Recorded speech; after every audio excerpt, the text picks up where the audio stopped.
अखेर ज्याची भीती होती तीच झाली.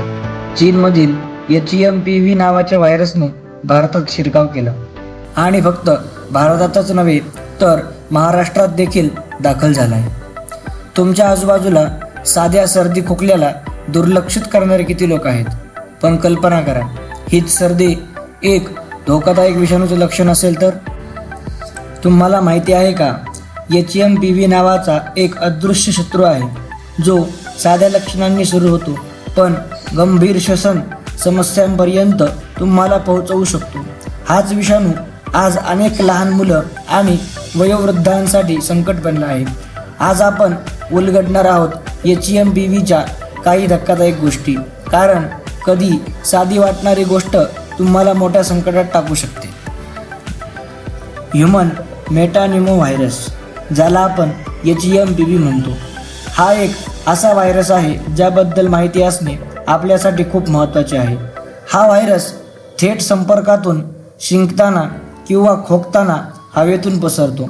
संसर्गित व्यक्तीने स्पर्श केलेल्या वस्तूंच्या माध्यमातूनही तो दुसऱ्या व्यक्तीस होऊ शकतो. HMPV म्हणजे काय? रोहन कृष्णन सांगतात, हा एक विषाणू आहे ज्यामुळे श्वसनाचे आजार होतात. हा RSV गोवर विषाणूसारख्याच गटाचा विषाणू आहे. HMPVची सुरुवातीची लक्षणे या विषाणूंसारखीच असतात. यामध्ये मुलांना खोकला आणि सर्दी, ताप आणि गंभीर प्रकारांमध्ये श्वास घेण्याचा त्रास होऊ शकतो.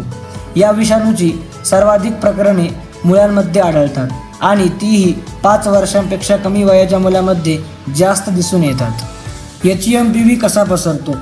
HMPV विषाणू असलेल्या एखाद्या व्यक्तीशी थेट संपर्काद्वारे किंवा यामुळे दूषित झालेल्या वस्तूंना स्पर्श करून हा विषाणू पसरतो. उदाहरणार्थ, संक्रमित व्यक्तीचा खोकला आणि शिंकणे, संक्रमित व्यक्ती किंवा मुलाशी हात मिळवणे, मिठी मारणे इत्यादी. याशिवाय दरवाजाचा हँडल, कीबोर्ड किंवा खेळणी यासारख्या वस्तूंना स्पर्श केल्यानेही हा विषाणू पसरू शकतो. जर या पृष्ठभागावर व्हायरस असेल आणि आपण या गोष्टीला स्पर्श केला असेल आणि आपल्या तोंडावर किंवा नाकावर हात ठेवला असेल तर हा व्हायरस आपल्या शरीरात जाऊ शकतो. HMPVची लक्षणे साधारण सर्दी किंवा फ्लूसारखीच असतात. खोकला, ताप, नाक वाहणे, श्वास घेण्याचा त्रास, गंभीर प्रकारामध्ये न्यूमोनियाचा धोका. HMPV लहान मुलांवर, वृद्धांवर आणि ज्यांची प्रतिकारशक्ती कमी आहे अशा व्यक्तींवर अधिक परिणाम करतो.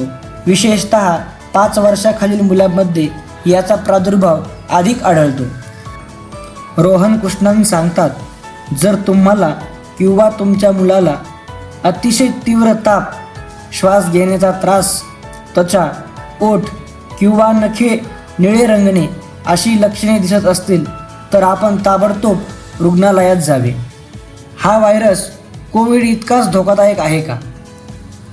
कोविड आणि HMPV या दोन्हीमुळे श्वसनाच्या समस्या उद्भवतात, परंतु HMPV हा एक जुना विषाणू आहे आणि यापूर्वी याची अनेक प्रकरणे आढळली आहेत. हे कोविड इतके धोकादायक नाही, पण तरीही सतर्क राहून खबरदारी घेण्याची गरज आहे. HMPV साध्या सर्दीप्रमाणे जरी वाटत असला तरी तो गंभीर होऊ शकतो, विशेषतः अशक्त व्यक्तींसाठी. म्हणूनच प्रतिबंधात्मक उपाय आणि लक्षणांकडे लक्ष देणे खूप महत्त्वाचे आहे. भारतात सर्वप्रथम बँगलोर या ठिकाणी याचा रुग्ण सापडला आणि आता तो नागपुरात देखील दाखल झाला आहे. तुम्हाला जर वाटत असेल की ही एक अफवा आहे तर आपल्या लक्षात असेल की कोविडच्या वेळेससुद्धा असेच झाले, परंतु नंतर त्याने फार भयानक रूप घेतले. यावेळेस मात्र आपल्याला एवढे घाबरून जायचे कारण नाही, कारण ते म्हणतात ना, दूध गरम लागले की माणूस ताकसुद्धा फुंकून पितो. धन्यवाद.